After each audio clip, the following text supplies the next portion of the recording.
All beautiful souls, welcome to my YouTube channel. I am your favorite life coach and best ho'oponopono healer Mamta Sharma. आज बात करते हैं, मैं जो विश चाहती हूँ वो पूरी क्यों नहीं हो रही। क्या मैं कुछ गलत तो नहीं मांग रही हूँ यूनिवर्स से? क्योंकि मैं चाह रही हूँ फिर भी वो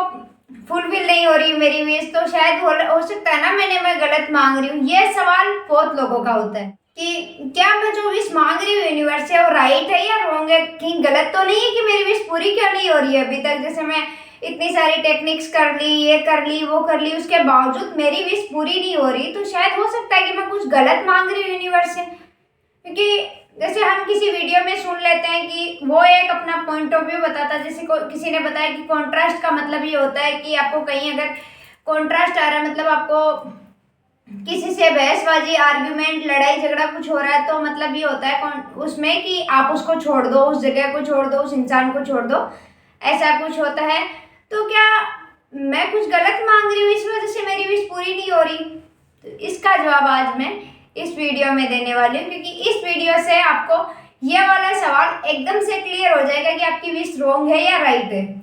ये आप कैसे पता कर सकते हैं अपनी किसी भी विश को पूरा करने के लिए? आप इस चीज का कैसे पता कर सकते हैं कि मेरी विश सही है या गलत है? सबसे पहले तो विश पूरी किस तरीके से होती है? विश पूरी होती है हम जब किसी उस विश की वाइब्रेशन में, जो हम इच्छा करते हैं उस वाइब्रेशनल फ्रीक्वेंसी में आते हैं, तब इक्वल में जब आते हैं तब विश पूरी होती है। अब जैसे वो रेडियो की फ्रीक्वेंसी, क्योंकि हम सब वाइब्रेशनल हैं, तो लॉ ऑफ अट्रैक्शन के अकॉर्डिंग यही माना जाता है कि आप सब एक फ्रीक्वेंसी में, उसी फ्रीक्वेंसी को मेंटेन करते हो जिस फ्रीक्वेंसी में आपकी विश है। उसी फ्रीक्वेंसी को जब आप मेंटेन करना शुरू कर देते हो तो आपकी विश ऑटोमेटिक पूरी हो जाती है। अब उस फ्रीक्वेंसी में आने के लिए सारी टेक्निक्स होती है, सारी ट्रिक्स टेक्निक्स उस फ्रीक्वेंसी में आने के लिए होती है, ना कि उस विश को पूरा करने के लिए होती है। बिकॉज विश तो ऑटोमेटिक ही पूरी हो जाती है। जो लोग लॉ ऑफ अट्रैक्शन नहीं जानते हैं, जो लोग नाम से लॉ ऑफ अट्रैक्शन नहीं जानते या नाम से लॉ ऑफ अट्रैक्शन को नहीं मानते हैं, उनकी भी सारी इच्छाएं पूरी होती हैं। वो भी जो चाहते हैं वो उनको मिलता ही है। और इसका मतलब उन टेक्निक्स का तो कोई मतलब नहीं है, बिकॉज क्योंकि हर कोई तो टेक्निक नहीं कर रहा ना। विश तो पूरी हो रही है, उन लोगों की भी हो रही है। लॉ ऑफ अट्रैक्शन तो इन 15 सालों में, 10-15 सालों में लोगों के सामने आया है, जबकि धीरे धीरे लोगों, जैसे मुझे 2 साल पहले पता चला, कुछ लोगों को 6 महीने पहले पता चला है, कुछ लोगों को,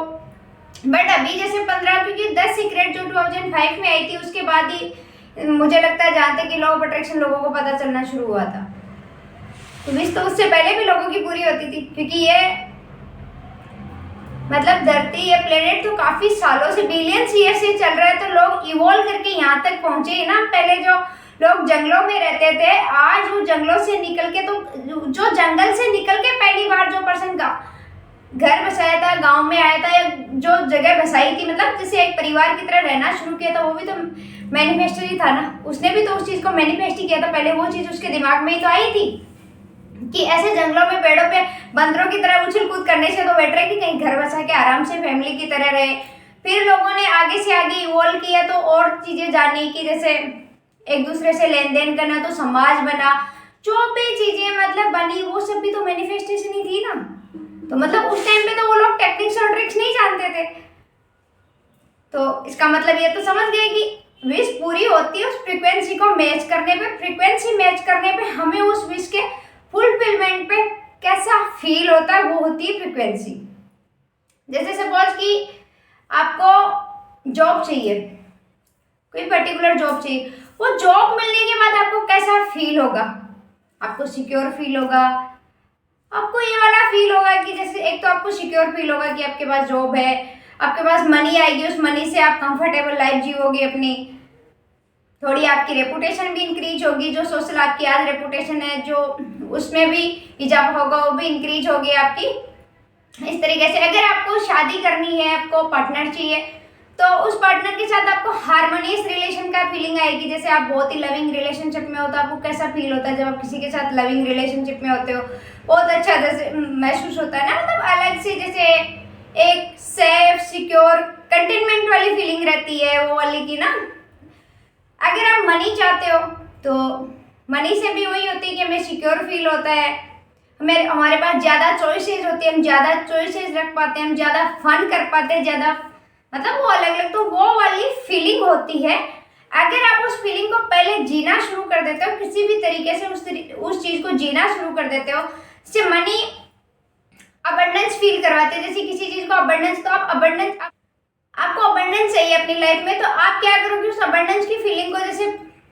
पेड़ों की पत्तियों से, कि एक पेड़ पे कितनी सारी पत्तियां होती है, हम काउंट भी नहीं कर पाते, तो हुई ना अबंडेंस। तो हम अगर थोड़ी थोड़ी देर भी उस चीज पे ध्यान लगाना शुरू करते हैं ना, कि 10-15 सेकंड से भी शुरू करते हैं, कि एक पेड़ पे अगर आप 20-25, क्योंकि 17 सेकंड से बोला जाता है, ब्रह्म बोलती है कि 17 सेकंड से एक वो मोमेंट होना शुरू हो जाता है, और 68 सेकंड तक जब आप चलते हो उसी चीज को, सेम फीलिंग को, तो आप एक मोमेंट क्रिएट कर लेते हो। तो मतलब थोड़ी थोड़ी देर में ध्यान लगाना शुरू करते हो उस अबंडेंस की। आपको अगर अपनी लाइफ में मनी की अबंडेंस है, अगर आप पेड़ों की पत्तियों से भी अबंडेंस की तरफ ध्यान लगाना शुरू करते हो, तो आप उस फीलिंग को जीना शुरू कर देते हो, अपने माइंड को, अपने सबकॉन्शियस को, अपने यूनिवर्स को उस चीज का एहसास करा देते हो कि ये वाली फीलिंग होती है, अपनी बॉडी में उस फीलिंग को फील करना शुरू कर देते हो कि मतलब अबंडेंस ये होती है। ये तो हो गई कि विश की मतलब उस फ्रीक्वेंसी को आप मैच कैसे करोगे। उस फ्रीक्वेंसी को मैच करना क्या होता है कि आपको उस फीलिंग को जीना है जो पूरी होने के बाद आपको होगी। अब जैसे कोई जरूरी नहीं एग्जैक्ट आप फीलिंग पकड़ के रखो, जैसे मुझे सिक्योरिटी फील होगी तो मैं सिक्योरिटी, मतलब आनंद सबसे मेन, हम किसी भी चीज को चाहते हैं ना, हम एक उस खुशी को जीना चाहते हैं जो स्पेशल वाली में फील होती है, जो ऑटोमेटिक जब हमारी कोई भी इच्छा होती है, कोई भी हम डिजायर करते हैं, वो पूरी होती है, तो वो ऑटोमेटिक अंदर से खुद से ही खुशी आना शुरू होती है, बस वो वाली खुशी होती है। उसको चाहे आप सिक्योरिटी का नाम दो तो भी आपको एक अलग ही आनंद वाली फीलिंग आएगी, चाहे आप उस चीज को कंटेनमेंट का नाम दो तो भी वही फीलिंग आएगी आपको। अलग जिस तरीके से नाम देना, हार्मनी की फीलिंग, अबंडेंस की फीलिंग, वो आपको एक आनंद ही प्रोवाइड करवाएगी। तो आप अगर आनंद में रहना शुरू कर दोगे तो आपकी धीरे धीरे आपको, क्योंकि शुरू में आप डेलिबरेटली मतलब कॉन्शियसली रहना शुरू करोगे, जानबूझ के, कि आप ना मतलब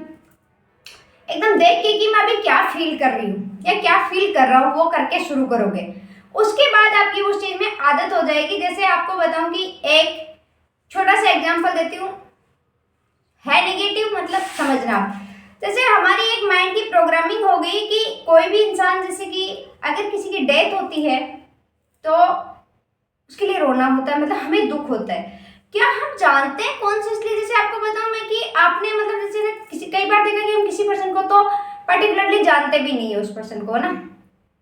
बट अगर आप लॉ ऑफ अट्रैक्शन या इन सब चीज़ों को नहीं जानते, अपने फीलिंग्स के बारे में नहीं जानते हो, तो हमारा ऑटोमेटिक ही हमें वो दर्द महसूस होने लग जाता है कि, और हम इतनी बातें करने लग जाते हैं उस दर्द की, कितना क्या फील हो रहा होगा आज उनको, मतलब जैसे उनके घर में, उनके घर से वो मतलब किसी के अगर यंग इंसान की डेथ हो, उनका बेटा किसी की भी वजह से डेथ होती है, तो हम उस तरीके से बात करना शुरू कर देते हैं।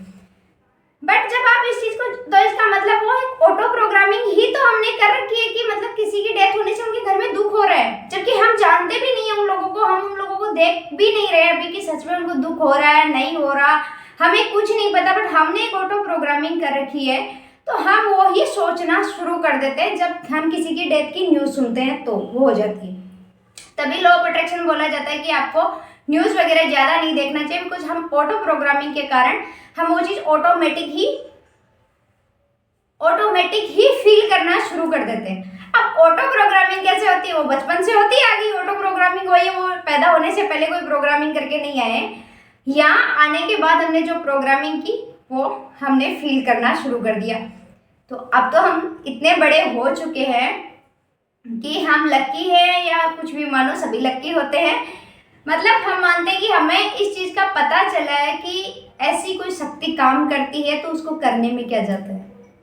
कर लेना चाहिए ना, उसको देख लेना चाहिए। क्योंकि वैसे भी एक बताऊं कि इंसान एक इवोल्यूशनरी बीइंग है, ये तो मानते हैं ना हम लोग, तो कुछ कुछ सालों में उसको चेंज भी होते रहना चाहिए। सेम पैटर्न पे जीवन भर चलते रहोगे तो फिर आपने अलग क्या महसूस किया। अगर आप इस बात को मानते हो कि यहाँ आप एक सोल जर्नी पे हो और अपने विचारों को भी नहीं बदला, कुछ सालों बाद आपने सेम ही विचारों को लेके चले, अगर उनको इवोल्व नहीं किया, उनको बदला नहीं, को चेंज नहीं किया, तो फिर आप जर्नी पे कैसे हुए। क्या आप कहीं जर्नी पे जाते हो तो क्या एक ही जगह खड़े हो जाते हो कि स्टेशन पे उतरे और वहीं खड़े होके वहां से वापस बैठ के थोड़ी आ जाते हो। अगर आप कहीं घूमने के लिए जाते हो, पूरा शहर, पूरा मतलब अगर कंट्री में जाते हो घूमने के लिए तो पूरी कंट्री देख के आते हो, या पूरी अगर किसी सिटी में घूमने के लिए जाते हो तो उस पूरी सिटी को देख के आते हो, करते हो ना। तो बस अगर आप सोल जर्नी पे उस बात को स्वीकार कर चुके हो कि आप किसी सोल जर्नी पे हो, इस प्लेनेट पे आप किसी उद्देश्य से आए हो, या एक जर्नी पे तो आए हो ना, तो आप उसको अपने आप को बदल के, अपने आप को, अगर आप जिस विचारों को अभी जीते हो, जिस तरीके की लाइफ स्टाइल आप अभी जीते हो, जिस तरीके की थॉट प्रोसेस आप अभी रखते हो,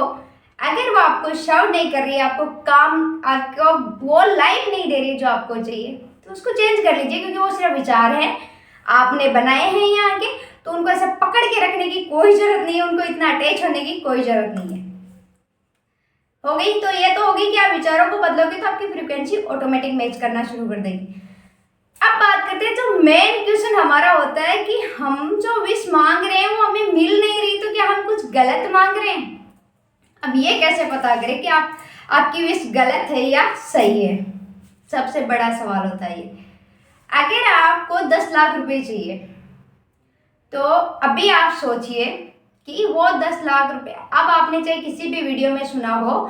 कि आपको 10 लाख रुपए से नहीं मांगने चाहिए, वो छोड़ो। सबसे पहले आप एक बात सोचो, वो 10 लाख रुपए आने पे आपको कैसा फील होगा? अगर आपको अंदर से अच्छा फील होगा, अगर आपको वो खुशी महसूस होगी, अगर आपको 10 लाख रुपए के बारे में आप एक बार सोचो कि वो 10 लाख रुपए से मैं क्या क्या करने वाली हूँ, क्या क्या करने वाला हूँ, अगर मेरी मंथली इनकम 10 लाख रुपए हो जाएगी, तो मैं मंथली इनकम से, मान लो कैसे भी आप जिस तरीके से आप लाना चाहते हो उस तरीके से, तो मुझे कैसा फील होगा? अगर आप उस 10 लाख रुपए को बारे में जब सोच रहे हो, तो आपको ये वाला रेजिस्टेंस आ रहा है कि आपको अच्छा फील नहीं होगा, क्योंकि इतना पैसा एक साथ आपको अच्छा फील करवा ही नहीं सकता। इसका मतलब आप उस फ्रीक्वेंसी में अभी नहीं हो, तो आप कम से शुरुआत कर सकते हो, आप लाख रुपए से शुरुआत कर सकते हो, आप 2 लाख से शुरुआत कर सकते हो। बट अगर आपको 10 लाख रुपीज आने पे वो वाली खुशी महसूस होती है, वो वाला एक्साइटमेंट महसूस होता है कि यार 10 लाख रुपए आ जाएंगे ना, तो मेरे ये वाले काम सारे, मतलब ये सब चीजें मैं करने वाली हूँ, इतना एंजॉय करने वाली हूँ, इतनी शॉपिंग, इतनी फ्रीडम वाली लाइफ, मतलब फिर किसी की मत सुनिए, बस चिल रही है, अपनी फ्रीक्वेंसी को मैच कीजिए, आपके पास 10 लाख रुपए आ जाएंगे। क्योंकि जैसे ही अब दूसरा जैसे होती है कि ऐसे मेरे पास बैठे बैठे 10 लाख रुपए थोड़ी आ जाएंगे, एक्शन की फ्रीक्वेंसी भी तो आएगी, उसी को तो फ्रीक्वेंसी मैच करना कहते हैं। अगर आप 10 लाख रुपए चाहते हो, तो आप शायद रोड पे पड़े हुए तो नहीं चाहते होंगे कि 10 लाख रुपए अगर आपको मिलना होगा, रोड पे पड़ा हुआ तो भी मिल जाएगा, तो भी आप उस पैसों से आने के बाद कुछ ऐसा करोगे, कुछ तो आप चाहते हो ना, क्योंकि पैसा ऐसे तो है नहीं कि आपके पास रोड पे पड़े हुए आपको 10 लाख रुपए मिल जाएंगे तो आप फिर लाके उनको अपने सूटकेस में रख दोगे, ऐसा तो नहीं करोगे ना। आप 10 लाख रुपए का जो 10 लाख रुपए का आपने जिस फीलिंग को जिया है ना अभी, उसमें आपने बहुत सारी चीजें जोड़ी है। जैसे आप अच्छी वाली शॉपिंग करने जाओगे, फ्रीडम से शॉपिंग करने जाओगे, आप अपने उन फ्रेंड्स को दोगे जिनसे, या हो सकता है आपने किसी से पैसे ले रखे हैं, किसी ने आपकी हेल्प की है, तो आप ये सोचोगे मैं उनको दूंगी, उनको दूंगा, ये सब सोच रखा है। इसका मतलब आप कॉन्ट्रीब्यूट तो उसके आने के बाद कर दोगे। मतलब कहने का मतलब कॉन्ट्रीब्यूशन वाली फीलिंग तो है, तो कॉन्ट्रीब्यूशन की फीलिंग है तो सर्विस की फीलिंग है आपके अंदर, तो बस, तो उस फ्रीक्वेंसी, अगर आप उस चीज के लिए ओपन हो, 10 लाख रुपए पाने के लिए आप ओपन हो, तो आपको चाहे रोड पे पड़े हुए 10 लाख मिले, चाहे आपको किसी सर्विस देके 10 लाख रुपए मिले, आप दोनों के लिए रेडी रहोगे। ओपन होने का मतलब यही होता है कि आप अभी आपने 10 लाख रुपए की डिजायर की, अभी आप अब जैसे कई बार क्या होता है, हम लोग उसी टाइम पे उठ के ऐसे होता है कि मैंने 10 लाख रुपए मांगे, मुझे अभी काम करना चाहिए, क्या करूँ क्या करूँ क्या करूँ, वो होता है डेस्परेशन। आराम से उस फ्रीक्वेंसी को मैच करने दीजिए, कुछ उस डिजायर को जिए। जब जीना शुरू करेंगे तो आपका सबकॉन्शियस, आपका माइंड आपको खुद आइडिया देना शुरू करेगा कि आपको ये वाला एक्शन लेना है। और आपको एक बात बताऊं, अगर आपने उन पैसों को 10 लाख रुपए की डिजायर को अच्छे से जीना शुरू कर दिया, तो अंदर से इम्पल्स इंट्यूशन इतना स्ट्रॉन्ग वाला आएगा कि आप एक्शन लेने के लिए मजबूर हो जाओगे, बिकॉज आपको एक्शन एक तरह से फन लगेगा, तो आप करने लग जाओगे। ये हो गया, चाहे वो जॉब हो। अब आप अगर जॉब चाहते हो, किसी पर्टिकुलर जॉब को चाहते हो, सेम चीज उसमें भी आ रही है कि आप ये चाहते हो कि मुझे वो वाली जॉब मिल जाए। अब आप सोचो कि आप वो जॉब क्यों चाहते हो, क्योंकि इस जगह मैं आपको बताती हूँ कि जॉब से रिलेटेड जैसे कई बार हम लग नहीं रही तो हमें ऐसे लगता है कि ना हमारे लिए नहीं बनी है ना, ये हम सोचना शुरू कर देते हैं। मैं बताती हूँ कि मैंने बैंक पीओ की प्रिपरेशन की थी, मतलब अभी जॉब लग गई थी बाद में, उससे पहले की बता रही हूँ जब मैं, मेरी थॉट प्रोसेस क्या थी। जब मैं पहले तैयारी करती थी तो मेरा हमेशा से रिजल्ट, जब से मैंने फर्स्ट एग्जाम दिया उससे लेके और जब मैंने सिलेक्शन लिया उससे पहले तक के एग्जाम की बता रही हूँ आपको, 21 की, क्योंकि 22 में तो मैंने सिर्फ एक ही एग्जाम दिया था, उसी को टारगेट ना वो मैं बताऊंगी क्या थॉट प्रोसेस मैंने रखी थी। बट 21 तक जो मैंने एग्जाम्स दिए थे पिछले 3-4 सालों में, उन एग्जाम में मेरी थॉट प्रोसेस क्या रहती थी, देखो मुझे जॉब करनी नहीं है, पहला थॉट प्रोसेस मेरा है, मुझे जॉब कभी करनी नहीं थी जीवन में कि मुझे जॉब करनी नहीं है, एक तो ये वाला रेजिस्टेंस रहता था। बट मेरे पास कोई ऑप्शन नहीं है बिकॉज मेरे ग्रेजुएशन में परसेंटेज नहीं बने ज़्यादा, क्योंकि मैंने प्राइवेट ग्रेजुएशन की थी, मेरे परसेंटेज नहीं बने तो मेरे पास कोई ऑप्शन नहीं है, मेरे पास कोई अच्छी डिग्री डिप्लोमा नहीं है जहाँ से मैं प्राइवेट में कुछ कर पाऊँ। सेकेंड रेजिस्टेंस, मैं इसकी सैलरी हाँ ठीक ठीक है, शुरुआती मतलब 50 अबोव है तो ठीक है चल जाएगा, मतलब शुरुआती तो चल ही जाएगा, मतलब इस तरीके से। ये भी नहीं कि वो भी कोई बहुत सेटिस्फाइंग थी मेरे लिए कि 50 से अबोव तो मुझे चाहिए ही नहीं, फुलफिल है, वो भी मेरा इतना ही था कि शुरुआत में चल जाएगा, ठीक है ना यार इतना मैनेज हो जाएगा, 50 से अबोव तो चल जाएगा। एक जो प्लस पॉइंट था यही था, थोड़ा वो भी पूरा नहीं था। और रेजिस्टेंस बताती हूँ यार, काम बहुत ज़्यादा है, वर्कलोड बहुत ज़्यादा रहता है, मुझे तो इतना वर्कलोड पसंद, मतलब इतना वर्कलोड होने के बाद इतनी सी सैलरी, मतलब नॉट, मतलब मेरी थॉट प्रोसेस में नहीं बता रही, बहुत लोग जॉब करते हैं बहुत अच्छे से करते हैं, मैं आपको बताती हूँ उस टाइम में मैं क्या सोचती थी, मेरा ये सोचना था यार इतने फिर तो हम कुछ कर ही नहीं पाएंगे, इतनी सी सैलरी में मेरा तो काम होगा नहीं, मतलब मैं इस तरीके से। अब मेरा हर साल का रिजल्ट आपको बताती हूँ, मैं वो लड़की थी जो हर साल 1 नंबर के अंदर रहती थी। जैसे कई बार मेरा रिजल्ट रहता था कि मैं 0.25 से रह गई, कई बार रहता था 0.5 से रह गई, कई बार रहता था 0.75 से, कई बार मेरा 1 नंबर से, बट उस 1 नंबर से कभी ज़्यादा नहीं रहा मेरे कि मैं कोई इस तरीके से। अब सोचो कि बाद में धीरे धीरे फिर अब आप कोई बंदा अगर कोई स्टूडेंट इस तरीके से रह रहा है तो वो आके क्या बताएगा, पेपर तो अच्छा हुआ है यही बताएगा ना। अब धीरे धीरे मेरे ही अंदर थॉट प्रोसेस मेरे ही चलना शुरू हो गया, लोगों ने भी वो मेरे अंदर चलती थी, वही तो लोग बोलते थे कि तू तो हर बार ही बोलती है पेपर तो अच्छा हुआ है। अब ये चीज़ रेजिस्टेंस धीरे धीरे आने। अब मैं बताती हूँ कि 22 में मैंने क्या किया था, जब मेरा 21 में सिलेक्शन नहीं हुआ था तो मेरा ये हो गया भाई अब नहीं चलेगा काम, हाँ मैं बैठ के और इंतज़ार नहीं कर सकती कि एक दिन बैंक की जॉब मेरे लिए आएगी। मैंने कोचिंग में टीचिंग करवाना शुरू किया, बिकॉज मैं तैयारी तो हो ही चुकी थी इतने सालों की, तो मैंने रीजनिंग के लिए टीचिंग करवाना शुरू किया। वहाँ जो डायरेक्टर सर थे ना, उन्होंने एक दिन एक बात बोली जो मुझे उस टाइम पे, क्योंकि मैं मेडिटेशन करती हूँ तो हम काफ़ी अवेयर हो जाते हैं, हमें गाइडेंस कहीं से भी मिल जाती है, वो वाली चीज़ हो जाती है। बाकी उन सर ने पहले भी बहुत गाइडेंस दी होगी, 2 साल पहले मैंने कोचिंग भी की थी, मैंने कुछ ध्यान नहीं दिया कभी, बट उस टाइम की बता रही हूँ। उन्होंने एक दिन एक बात बोली कि जब जब फेल हो ना तब तक अपने लक्ष्य को हाई कर लो। तो मैंने एक चीज़ तो इस चीज़ पे कि यस कि ना, जब भी आप अगर क्लर्क में फेल हो जाओ तो पीओ का लक्ष्य बना लो, आरआरबी पीओ में फेल हो जाओ तो आईबीपीएस पीओ का बना लो, आईबीपीएस पीओ में फेल हो जाओ तो एसबीआई पीओ का बना लो, मतलब अपने लक्ष्य को बढ़ाते जाओ। दूसरी बात उन्होंने क्या बोले कि आप जॉब क्यों करना चाहते हो कभी आप इस बारे में नहीं सोचते, आपको ये होता है कि ये सैलरी है ये करनी है, आपको किसी सर्विस का आप ध्यान ही नहीं देते कि आपको क्या सर्विस देनी होती है। गवर्नमेंट सर्विस में कोई भी बंदा जाता है उसका सबसे बड़ा मतलब जो कंसर्न होता है वो सबसे ज्यादा किस चीज पे फोकस रहता है, ये वाली सैलरी है, लाइफ सिक्योर हो जाएगी, थर्ड बात ये मुझे पढ़ना है, बस इसके आगे वो जॉब के बाद क्या करने वाला है क्या नहीं करने वाला, कि आप अगर एक टीचर बन रहे हो तो आप अलग क्या दोगे, आप अलग क्या दोगे स्टूडेंट्स को, आप अगर बैंक एम्प्लॉय बन रहे हो तो आप अलग क्या दोगे, कि जो कस्टमर्स को क्या दोगे, आप बैंक को ऐसी क्या सर्विस अलग से दोगे कि बैंक ज़्यादा प्रॉफिट गेन करेगी, जो भी उस बारे में कोई नहीं सोचता। देखो मैं मेरी बता देती हूँ, मैंने तो कभी नहीं सोचा, मैंने सोचा भी नहीं था कि बैंक को मैं क्या देने वाली हूँ, मेरा तो फोकस बस उसी जगह रहता था। 22 में मैंने यह था कि एक बार फिर से ट्राई करनी चाहिए, क्योंकि फ्रेंड्स वगैरह बोल रहे थे, जबकि मुझे मेरा लाइफ पर्पज मिल चुका था तो मुझे नहीं करना था,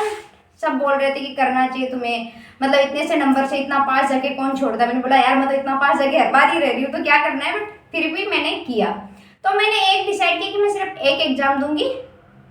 जो मतलब मैंने आरआरबी पीओ सेलेक्ट किया था कि मैं ये वाला एग्जाम दूंगी। उस टाइम पे मैंने एक तो थॉट प्रोसेस मेरी ये रखी कि मैं वहाँ सर्विस क्या दूंगी,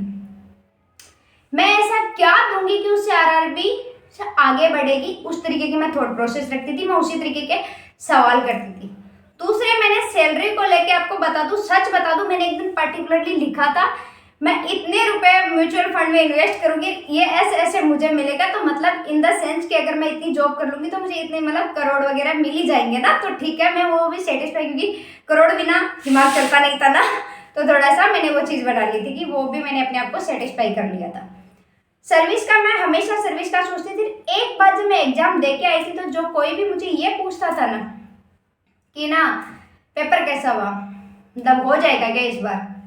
क्योंकि ये सबसे ज़्यादा सवाल होता है, तो मैं एक ही बात बोलती थी उस टाइम पे कि अगर बैंक को मेरी ज़रूरत है तो मेरा सिलेक्शन हो जाएगा, अगर बैंक को मेरी ज़रूरत नहीं है तो मेरी ज़रूरत जिस फील्ड को है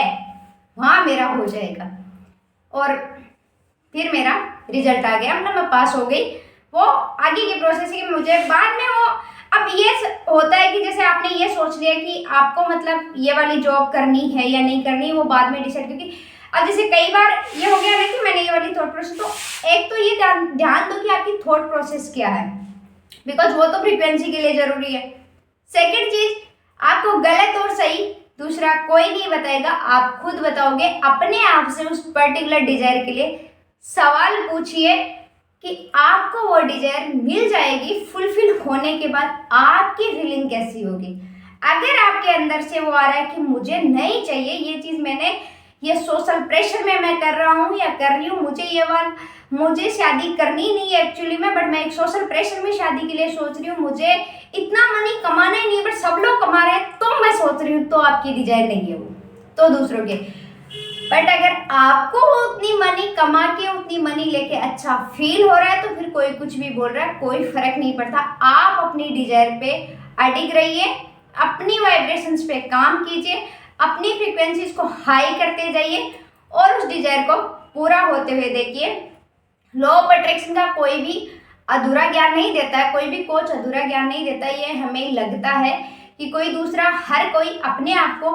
बेटर प्रूव करने की, यहाँ हर किसी का पॉइंट ऑफ व्यू अलग होता है, बेटर प्रूव करने की नहीं, सॉरी, हर किसी का पॉइंट ऑफ व्यू अलग होता है। हो सकता है हम समझ नहीं पाते, बाकी वो अपने पॉइंट ऑफ व्यू से सही ही बताता है। अगर आपको कोई 555 टेक्निक बता रहा है तो वो भी कुछ सोच के ही बता रहा है, वो अलग है कि हम उस फ्रीक्वेंसी में भी नहीं थे कि हम समझ नहीं पाए। तो बस इतना ही होता है। तो आज आपको इन दोनों सवालों के जवाब मिल गए होंगे कि विश पूरी कैसे होती है और आपकी विश गलत है या सही है,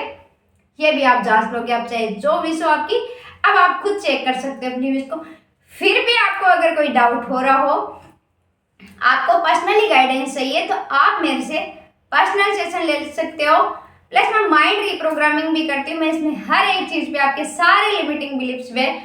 काम कर देती हूँ, उनको तोड़ देती हूँ, उनको हटा देती हूँ, और नए बिलीफ्स कैसे बनते हैं वो भी मैं आपको सिखा देती हूँ, और उस पर काम भी हो जाता है, क्योंकि वो 1 महीने तक चलता है। वो पर्सनली गाइडेंस मिलती है उसमें भी, और 7-8 क्लासेज होती है, और उसमें मैं और भी अलग अलग चीज़ों पे काम करती हूँ, जैसे सेल्फ लव, अलग अलग चीज़ों पे काम करती हूँ, तो वो भी हो जाता है। तो अगर आप ये करना चाहते हो तो आप व्हाट्सअप कर सकते हो, बिकॉज टाइम या मनी दोनों इन्वेस्ट, क्योंकि टाइम तो देखो उसमें भी देना पड़ेगा बट कम देना पड़ेगा। अगर आप मनी विद टाइम, मनी और टाइम दोनों इन्वेस्ट करते हो तो वो कम देना पड़ता है किसी भी चीज़ को सीखने के लिए, नई चीज़ को। और एक चीज़ देते हो, देखो मनी अकेली से तो कुछ होता ही नहीं है, आप अकेली मनी देते जाओगे तो उससे तो होता ही नहीं है, टाइम तो आपको देना ही पड़ेगा, क्योंकि ऐसे थोड़ी होता क्या आप मनी, क्योंकि बट आप अगर अकेला टाइम देते जाओगे तो गिरोगे उठोगे, गिरोगे उठोगे, वो कब तक चलेगा वो आप पे डिपेंड करता है। अगर आपको ये कि नहीं मुझे खुद से ही करना है तो आप खुद से भी कर सकते हो, because you are creator. Thank you so much.